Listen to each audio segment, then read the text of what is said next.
An ugly carrot-looking thing is pulled out of the snowy ground. A young child smiles as she says this must be her lucky day. It is noted that her father was an ice sorcerer and her mother is a werewolf. Her family barely makes ends meet by foraging the snow-covered grounds for herbs. As she carries her basket, she notes this will be good for her mom's pregnancy. To this young girl, poverty was not the biggest issue as we hear some people laughing behind her. She turns to see a group of boys laughing together before one of them notices her. The boy points, telling his homies that it's her again. The boys then mock her ears and wonder why she is picking plants again before calling her a vegetarian.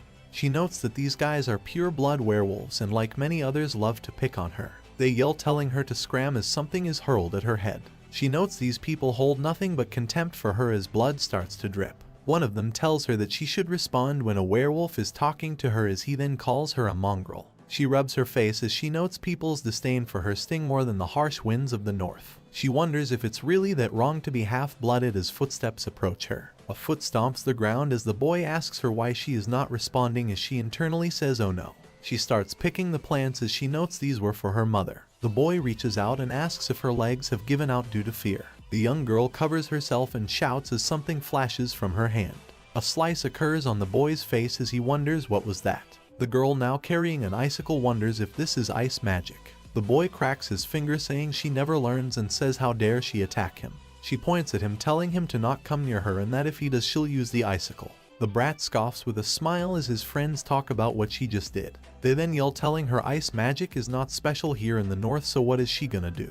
They also think she must be stupid due to being half-blood. He shoves her and says she needs to be taught a lesson as her back slams into a tree. The impact causes a jolt in her body like Avatar Ong as she sees an image she's never seen before. She sees the image of a female human and wonders if that is her. She would later realize that it truly is her as we see the lady carrying a book. This causes her to recall memories of the story she once read, which was about the head of the dragon hybrids and the female protagonist known as the Red Cloak. In the story, this character would meet a half-blood wolf during a battle against wolves. The wolf begs for mercy and begs to at least go recover the body of his dead sister. Red Cloak fancied the man begging her and let out a smirk before grabbing his chin and deciding to make him hers. As they kissed, our protagonist reads the novel, saying this is exactly the kind of story she wanted. She notes how much she loves the author, the Crimson Cloak, and the boy who opens her heart. Our pre-reincarnated protagonist imagines the boy being very beautiful as she rolls in bed, calling the author the best. Her face twitches as she wishes she could go see him for herself. A flash occurs as the story now turns back to the young girl's eyes. She is now huffing and puffing as she notes she cannot believe this. Her hands tremble as she notes she has now been reborn into the novel. She then internally says wait as she thinks about the Crimson Cloak. The boy, still there, asks if her brain is working properly now and starts to say something as she then gives him a hard bump and runs off. She continues to dash as he asks if she is out of her mind. Our protagonist says the author must be insane for this, as she notes she did say it'd be nice to meet the character though. The boys chase after her during all this as the story then pans to a house. A white-haired lady wonders if Eve will be back soon as she tells her baby that his sister needs to be back so they can all have hot dinner. The lady calls the baby her son as our protagonist notes the male protagonist was her unborn little brother. Within the Crimson Cloak story, humans and hybrids coexisted. However, there was a deep grudge between the werewolves and the dragon master. It all spawned from the legend that the wolves stole a dragon chief's heart. The chief's heart was only supposed to be given to her companion. This caused the chief to lose control of her powers due to anger and rage, and she was soon ready for death. In the present day, the legend seems to continue on with the Crimson Cloak's brother also having just one heart. He, like the dragon chief from the legends, also lost control of his powers and faced death. This infuriated the Crimson Cloak, who blamed the wolves and went on to pull a Firelord Sazin and wiped out the north. In the novel, our protagonist has actually been reborn as the dead older sister who got killed by the Crimson Cloak. The cold wind blows over the land as our protagonist Eve wonders how the author could do this to her. She notes that she has had to endure a life of being looked down upon and now will end up as a pile of ash in the future. She cuts some wood as she notes she must get out of here. She notes that no matter what happens, she must avoid getting killed. She seems to be cutting at her own house as her mother comes out asking what that sound is. Eve tells her mom wolves attacked the house and told them to leave or else they will kill us. Her mom covers her mouth as Eve notes she must keep her brother and the Crimson Cloak from meeting. Her mother hugs her, saying Eve must have been frightened. She notes that to keep them from meeting they must first leave this place and she will have to lie to her mom. Her mom tells Eve that if they go deeper in the woods it'll be safe and that she will protect Eve. All this while Eve hides the hatchet behind her back, and Eve notes she is not only protecting herself but everyone else as well. As if mocking her situation, her brother was soon after born, as she is later seen carrying him in silence. Her mom's health continued to deteriorate after his birth, as no full blood would help them with the delivery of a half-blood. As she holds her mom's hands, her mother calls her name. She tells Eve that good things come to good children and to never hate but be kind and giving. Eve yells mother as her mom calls her daughter. Her mom slowly fades away as she tells Eve to forgive her. The baby starts to cry in Eve's arms as she herself is shaking. She says that she understands this is a fictional world, but also that this is still terribly saddening. With both parents gone, she is left to protect both herself and her brother. Several years would pass after they had moved deeper into the woods, as we can now see the wind blow past a grown-up Eve. She stares down at the ground at a young child. She wonders what this girl is doing here in the woods. Narrator interjection, but they cannot make it any more obvious who this is with that freaking red or crimson cloak. It's Little Red Riding Hood, of course. Eve notes the young girl's burning hot with a fever. She turns as she notes someone else will probably come by and help the girl before her mother's words call to her. She remembers the line that good things come to children that do good deeds. She clenches her teeth as steps are then taken. Eve wonders if she pitied the child or if her mother's words were why this happened. She would go on to bring the young child home in a trance, unknowing what the consequences this decision would bring. Her brother dashes toward her, yelling her name. She asks if he had fun all by himself and asks if anyone strange came. He says of course not, as she then pats him on the head and says good. Eve asks if the girl has awakened yet, to which Zion says no. Zion tells his sister that the girl must be very sleepy to be sleeping this long. The door creaks open as they note it has been 3 days. Eve tells Zion that the girl must still have a fever and asks if he can bring her towels and cold water. Narrator interjection, but her brother's name reminds me of that one basketball player with baby mama issues. Eve notes the young girl is not showing much improvement despite all the good herbs she gave her. She also notes that she cannot take this girl to a doctor due to their financial situation. She stares silently before slumping over and thinking it was a mistake to bring the young child here. She then reasons that it would be too dangerous to let the girl wait for someone else to come outside. She apologizes to the girl, saying there is not much she can do before she holds the girl's hands. An icy spell seems to occur as she starts to feel a twitch in the girl's hands. Eve is shocked and asks if the girl is awake now. The girl makes some noises before Eve stares and notes the girl's eyes are like rubies. She then says wait and realizes these are crimson eyes. She walks back as she notes in this world there is only one creature with red eyes. Her brother innocently calls her name as he has come back with the items. Eve reaches the door and says oh no as the young girl rises. She notes that if her memory serves her right, this child is the one who will kill her and take her brother away. This is the female protagonist, the Crimson Cloak. In the novel, the Crimson Cloak asks the man a question. She asks Zion what she is to him. He is silent, but she tells him to hurry and answer. While shedding tears of sorrow and crying, he said that she is his savior. This statement is mirrored in the current story as the young child calls Eve the same thing. Eve stands uncomfortable and wonders why she is hearing this line right now. She pulls her hand away from the child as she tells the kid calling her a savior is a bit much. Eve then wonders why the Crimson Cloak is even in the north already. According to the natural storyline, the protagonists were supposed to meet as adults. Eve wonders if the storyline has changed as her brother pulls at her dress and calls her name. Eve, clearly agitated, tells Zion not now and tells him to stay over there. Sion asks Eve why she won't let him see the girl and asks if Eve will allow him to see her later. She internally imagines to herself how if the two meet now things will turn out like they did in the novel. Eve tells Zion that she does not want them to scare the girl as she tells her brother to go out the room.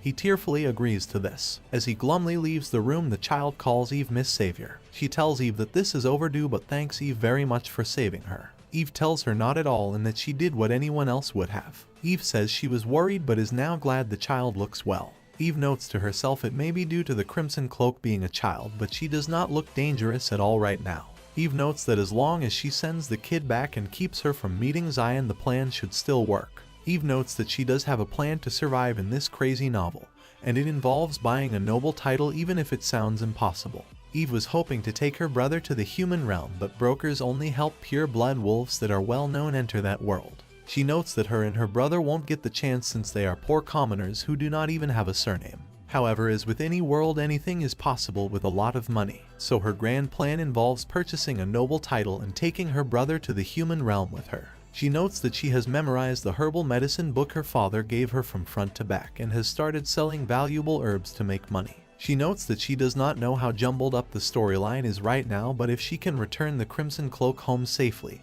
and if everything goes according to plan, her and her brother should make it to the human realm and have a happy ending. Eve is imagining all this in her mind as the young girl stares at her in confusion. The child calls for Miss Savior as Eve says yes. The child apologizes before asking where she is and who she is. Eve is now stunned and says she is not sure what the child means. She grabs at the bedsheet as she hopes that line does not mean some crazy situation is happening right now. She internally pleads with the author and hopes that the one situation is not happening right now. The child murmurs silently before saying to Eve she does not remember anything. Eve falls to the floor saying, "Oh my God." She calls the author crazy as she notes this cliche has been done way too many times. She asks if the child really does not remember anything as the kid says all she remembers was that it was hot. Eve holds her head as she recalls the kid looked like she was in some kind of accident before fainting. She wonders if this is an after effect of that and notes it is not like she can just tell the kid her name is Rachel and she is an OP dragon hybrid that controls fire, or mention that her brother is the Southern Chief before sending Rachel home. This is all info from the novel, by the way. Eve wonders if she needs to take Rachel home. Eve shakes her head, noting that even stepping foot on the land of dragon hybrids is asking to be killed. She continues to think as Rachel sits in silence. She calls for Miss Savior again and says that since she has no memories, she cannot repay her savior back for her kindness right now. Eve shakes her hand, telling Rachel it is not necessary before Rachel jumps forward saying she really wants to repay her back for her kindness. She then asks if it is not too much trouble, then could she stay here until her memories come back. Eve is stunned and notes she can already hear it. The sound of her plans going off the rail as she continues to tumble over. Also the sound of her life sinking into the pits of despair. Later in some woods we see that someone is dashing through. As they sprint they eventually run into a group of other individuals as they stop to breathe. They ask if the person has found the girl yet, to which they say no. A man then asks what they have been doing all day then before pulling his hood off and telling his men to find her before he gets rid of all of them. They yell yes sir as they all dash in different directions. The man grits his teeth as he says, "Where are you, Rachel?" In some town square Rachel starts to say something to her savior as Eve tells her to refer to her by name. Rachel then asks Miss Eve where they are going as Eve says they are going to check up on Rachel's health and get clothes. Rachel then asks for the reason why they have to cover their faces as Eve nervously says it's to not catch a cold. As they stand to the side someone calls for them saying V. Eve asks why he was so late and says that she has nice goods today. It is noted that Eve has been selling herbs discreetly in the square for a while now with only a few customers. Narrator interjection, but selling quote-unquote herbs discreetly in an alley sounds very interesting. The guy notes this is a rare one as he asks how much it is. She tells her it is 10 gold as he yells that's too much before she tells him to not be startled. She tells him it is a high-quality fire plant and that she can give a discount if he buys in bulk. He lets out a groan as she notes she sells while covering her face to distort her voice so that people won't know if she is a man or woman. Eve then mentions that there is a way to lower the price. The man asks how as Eve tells him to give Rachel a checkup. The man stares for a moment before saying he's never seen her face as Eve says it is her little sister. The man notes Eve has never brought her before as Eve just tells him to give her a checkup as he is a physician. The man then kneels down asking for Rachel's name as Eve tells Rachel it's okay as this guy is not a bad person. At least she thinks so, which annoys the guy. Rachel is hesitant before stepping over as the man then puts his hand on her forehead. Time passes as the man then questions how the girl does not know why she fainted and has no memory. Eve, now covering up Rachel, asks the doctor if she is in bad shape. The doctor says he is not sure but thinks the girl suffered great shock and that in most cases memories come back in a few days, but Eve questions what he means at the end, to which the doctor asks how the girl hurt herself this much to end up like this in the first place as she is still young. He also notes on top of that the girl has a temperature that is high for a northerner. Eve stutters, saying the girl had a high fever a few days ago and that it might not have gone away. The man then tells Eve that there is a rumor about how a child from the south has gone missing. He glances, saying it is the little sister of the Southern Chief. Eve wonders if she has been caught as the man then asks if Eve knows the North and the South's relationship. She then decides to go for it and yells, telling him of course she knows, and mentions that she is a wolf as well if he knows. And she angrily says that the rumor has nothing to do with her anyways. The man tells her he is not sure what she has up her sleeve but warns her to be careful. He steps away as Eve notes she must send the girl back however she can. She notes that at this rate she won't even be able to leave this place alive, let alone survive the original plot, as the dragons are probably out to get her. The girl then calls for Miss Eve, as Eve then recovers and says they should go back now, and asks if Rachel wants to eat anything. Rachel says anything Eve makes is fine, as Eve notes the female protagonist is trying to make her feel better and how adorable she is. Eve then says to herself to think positively, as she is okay for now since Rachel won't kill her or anything. Something then catches Rachel's eyes as she points, asking what is that. Eve says it is a dream catcher and that it is meant to catch and keep nightmares away when you sleep. Rachel says nightmares as she looks down. Eve recalls when Rachel's eyes would look down in the novel. This was after losing her family and she would constantly have trouble sleeping. Rachel was horrified by the horrible dreams that came every time she closed her eyes. It was noted that the only time she could save herself from the pain was after she had met Zion. Eve notes there's still a lot of time before the original novel begins, as she asks if Rachel would like one. Rachel nervously tries to say no, as Eve tells Rachel to give her a second. She then walks over to the shop before coming back to give one to Rachel. Eve kneels down, telling Rachel that she will always have sweet dreams now. Rachel touches it and says thank you to Eve before Eve tells her they should get back now. Rachel holds it close to her heart as she says okay. This is how Eve came to become the guardian of the Crimson Cloak. The female protagonist meant to kill her as they both walked home. The door creaks open as Eve yells that she is back, to which both Zion and Rachel, who are playing together, excitedly shout her name. They rush over to hug her and ask if she sold a lot today, to which she says yes, and that she was even able to get groceries. Eve tells the pair they are so cute and asks if they were playing with each other's hair. Sion says yes, and that he can even do Eve's hair for her. Eve asks really before saying she cannot wait. She then leans over to Zion and asks if he was able to keep Rachel from seeing his ears. Zion nods happily as Eve notes to herself she is not convinced, as Rachel tells Eve she is good at tying hair now as well. Eve notes that based on Rachel's reaction they should be safe for now. After taking care of Rachel for some time, there was a decision made to name her Ruby, as Eve tells Ruby she cannot wait to get her hair tied by Ruby as well. She then tells the pair to tidy up as they will have dinner soon. Eve notes that she knows her name is actually Rachel, but they cannot just tell her that at this moment.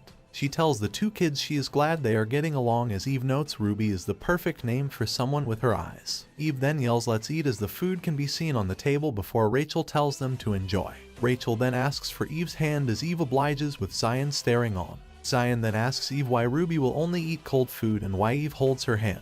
Eve notes that she and Zion gravitate to warm foods due to being weak against the cold. A flashback is played where Eve offered Ruby a steaming bowl of soup. This causes Ruby to be visibly nervous, as Eve asks if 3 days of soup is too much, to which Ruby says it is fine. Eve was worried about the look on Ruby's face but was at ease when Ruby ate the food. Later that night, however, the warm food elevated Ruby's body temperature, which made her get sick. Eve realizes this is due to Ruby already having a lot of fire and heat in her body as a dragon, and she feels stupid for not realizing that.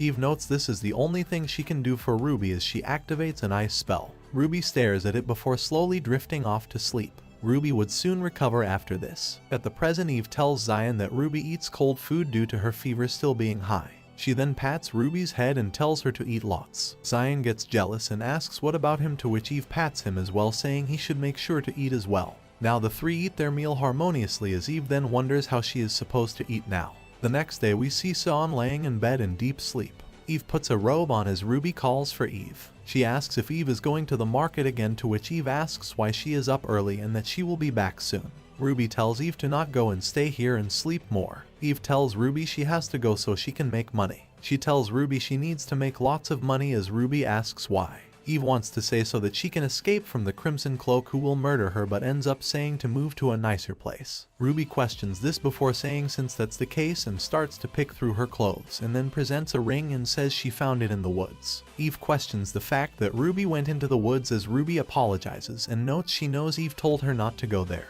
Ruby gets nervous about not listening, as Eve notes to herself she told Ruby not to go in case the wolves started to mess with her. Eve tells Ruby the person who attacked her might still be around and that she knows it is hard to stay inside, but as she talks, Ruby's cute face starts to melt at Eve's heart. Eve then says that she will come home early today and that they will all have a snowball fight. Ruby asks really before Eve says she must stay inside until then though. Ruby nods her head as Eve calls her cute and says she must be sleepy so she should go back to bed. Eve then thanks her for the ring, saying she will keep it safe. The door closes as Ruby tells Eve to have a nice day. Ruby then turns and starts to mock what Eve said about keeping the ring safe. She says that she wanted Eve to sell it as she lights up the fireplace and calls Eve naive. IOWTF, what a slimy little reptile. A few days prior in the south, we see Rachel is laying in bed looking ill. The lady touches Rachel's forehead as someone asks how she is. The lady says she is yet to find the cause of this and is doing her best to treat her, but nothing is working. She starts to mumble before saying the chief should prepare for the worst. This all began due to Rachel suffering from an unknown high fever. The chief says no as flames start to surround him. They blaze harder as he notes he cannot lose Rachel as well. He then starts to lose it in sweat as someone calls for the chief. The lady tells him that both him and Rachel will be in danger if he heats up right now. He tells her he lost control for just a moment and tells the lady to go back to looking over Rachel. Someone then calls for Nolier as he then asks if Rachel is okay. She says yes as she reaches her hand out. He starts to reach for her hand but then recalls what the lady had just told him. He puts his hand behind his back before saying Rachel scared him when she fainted all of the sudden. Rachel, still reaching her hand out, now pulls it back and clenches it. She starts to rise as Nolier asks if she is okay and if it hurts anywhere. Rachel then tells him no and that she just had a bad dream. Nolier wonders what his sister dreamed about. As he later notes, Rachel must have been thinking about that one legend and how the single-hearted dragon was about him. He shouts her name as he notes she has left to the south in secret to try and save him. He stares out the open balcony and then at the letter she left saying that she will return after taking care of that legend that haunts him. It would turn out to be much later until the chief realized she was in the north. At a huddle, one man kneels and tells the chief that they have spotted a girl that looks similar to his sister at Village Square. The guy notes that it seems his sister was with someone whose face was covered as the chief asks if the guy is certain.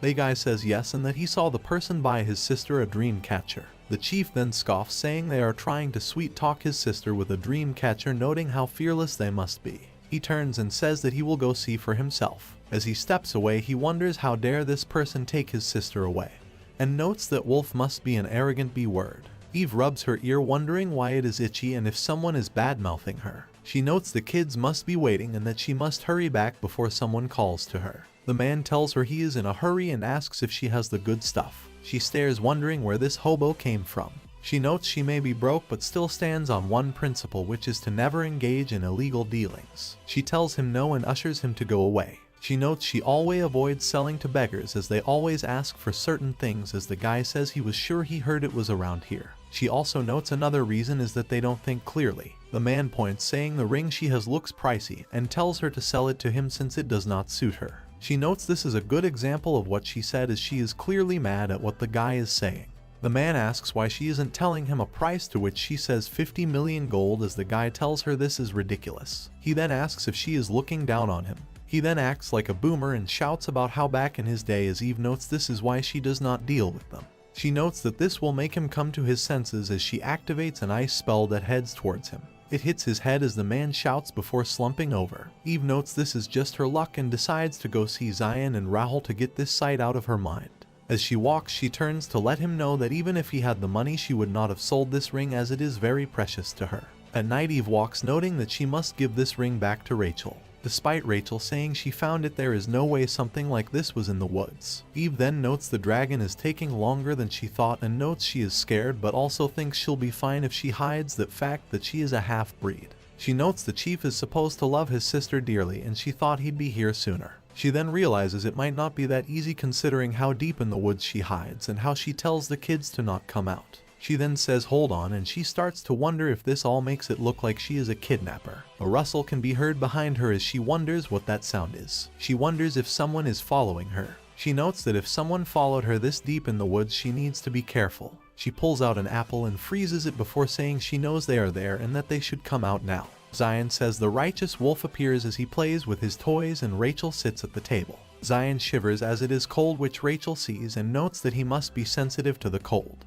She wonders if she should make the fire higher before she notes she knows this feeling. She tells Zion she will be back in a second as Zion tells her Eve told them to not go outside. She then turns to yell at Zion that he does not have to listen to her at a time like this. She jumps out the door saying she has to go rescue her, to which Sion asks who. As she rushes, she says who else. She now fully dashes as she says her future sister-in-law. Narrator interjection, but this kid is literally matchmaking her brother right now.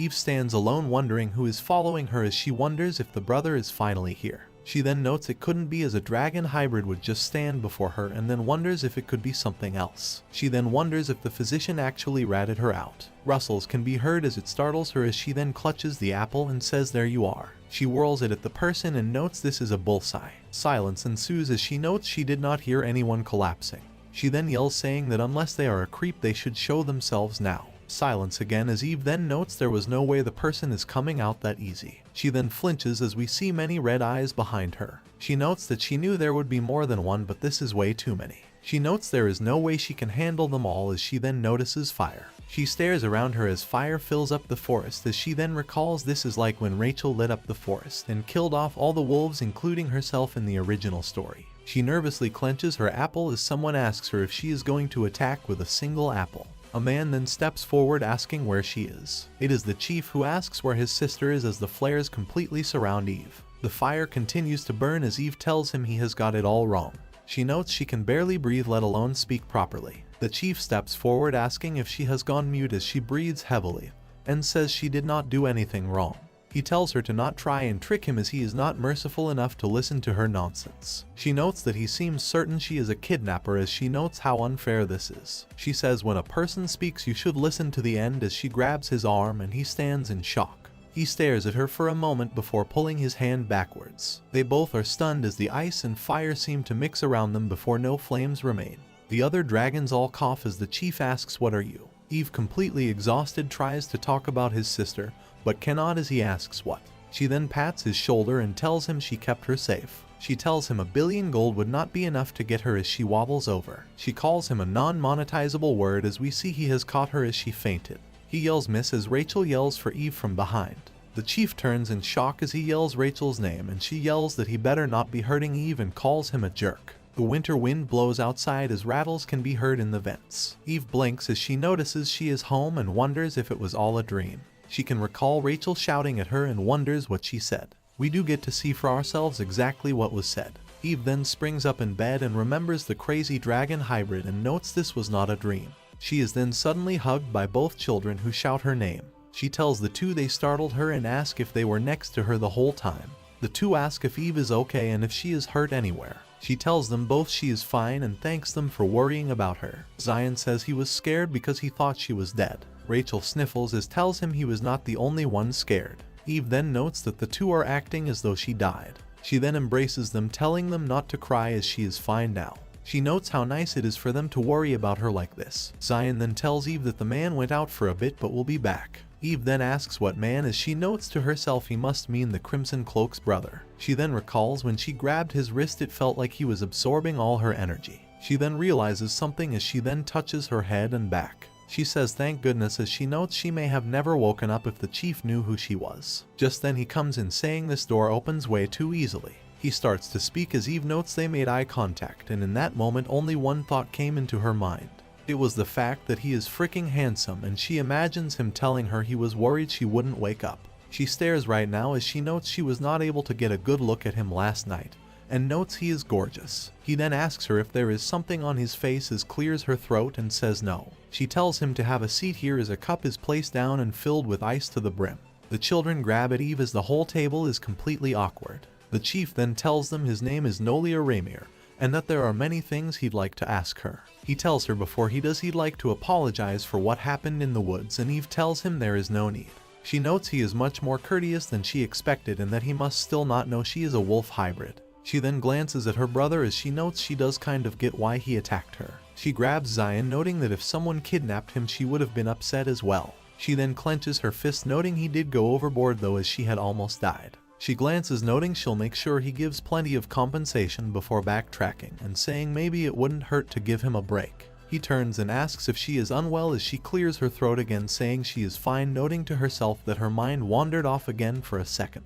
She then asks what brings him here as he tells her he should have said it sooner. He says he is Rachel's brother and that he came here since she disappeared. The child, recently named Ruby, then asks who Rachel is as the chief notes his sister keeps pretending like she does not know. Rachel then hugs Eve, saying that that man is strange and keeps calling her little sister. Eve notes to herself that the man over there is definitely her brother, but she herself cannot say that directly, so she has to pretend to not know for now. Eve then says that Rachel keeps saying he is not her brother, so how can she trust him?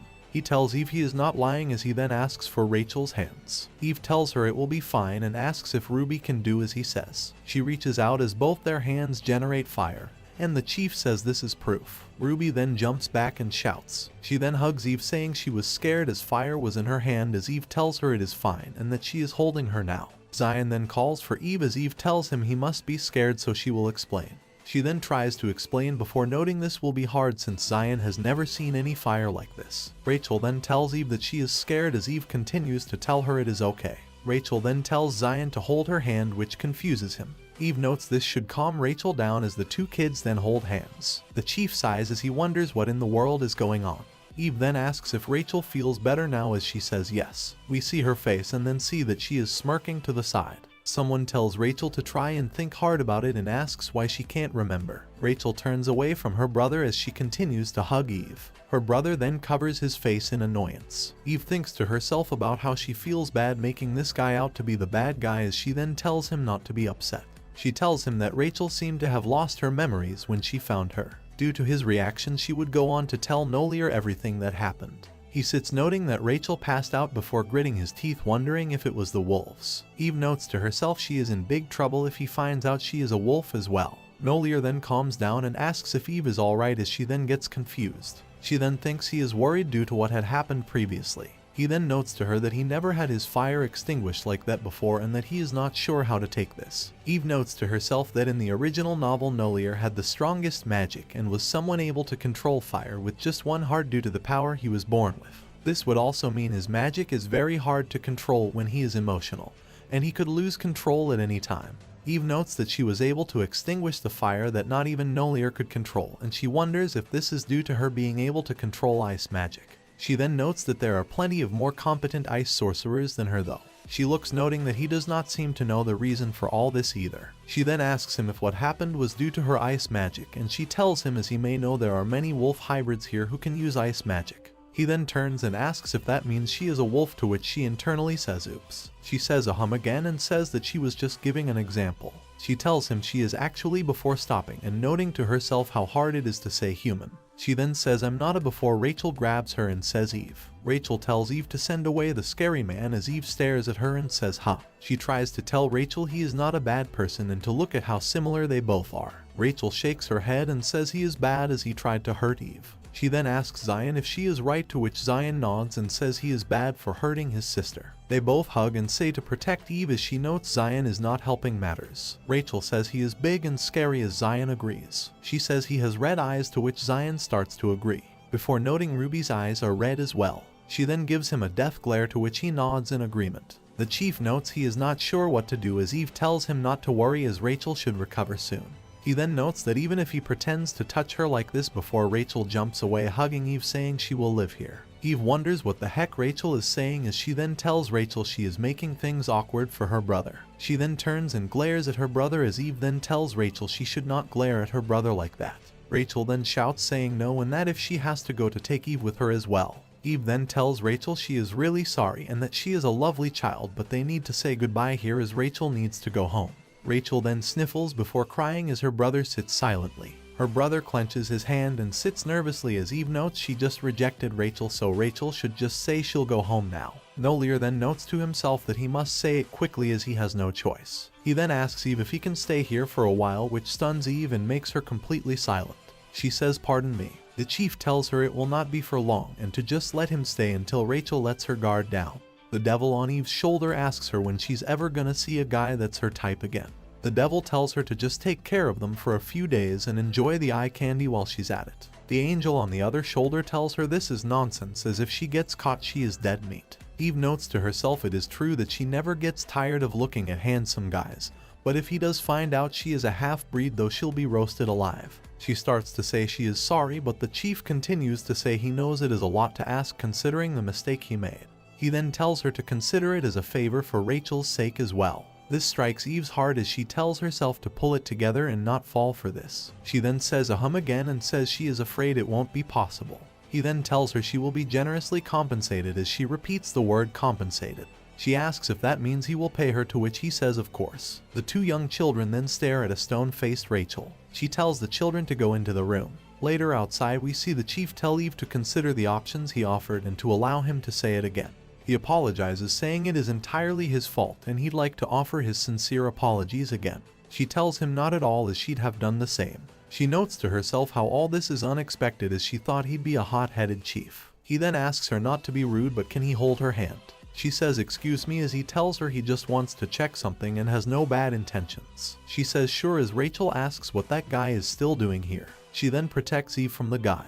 Her brother is shocked she's really going this far, as he covers his face. He tells Eve he should leave now, as she tells him goodbye. He bows, telling her to please explain things well to the children. Eve then asks Rachel if they should go back inside now. Eve then plops in bed, thinking about what a day it has been. She wonders if he wanted to touch her hand to know about her powers. She then notes whatever is, things will quiet down after this storm passes. She then notes there is one person who must be most confused. She then calls Rachel's name, as Rachel turns in bed, saying it is strange to be called by that name.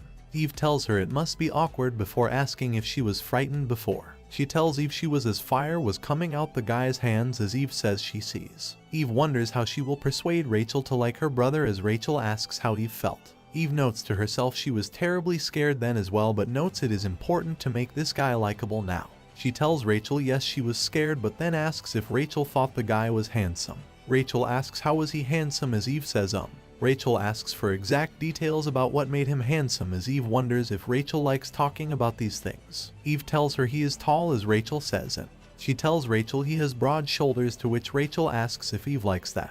Eve tells Rachel that is her type, as Rachel asks if Eve liked the face. She tells Rachel his face was out of this world. Rachel then says he is her ideal type then. Eve notes to herself she likes everything about him, but he is her enemy as a dragon though, and tells Rachel he is not exactly her type. Rachel droops down and says she sees. Rachel recalls that Eve said she wanted to get to know him better. Rachel then says that she will agree to meet with him. Eve asks really, and wonders if talking about his good points actually worked. Rachel says she will meet him 3 times a week, but she wants Eve to be there so she won't be scared. Eve hugs her, saying of course, and that this won't be a problem. Eve then notes 1 time should be enough, as Rachel insists on 3. Eve wonders if this is a good thing, as Rachel has her grin again. Later we see the chief with his men, who ask if Rachel is not coming with them. They then ask about the woman, to which Nolier notes to himself the moment she touched him the heat in his body dissipated. He clenches his fist, wondering what this could mean. He tells his men to assign more guards to her house and that they shall observe her a little more. All the men say yes chief, as they kneel.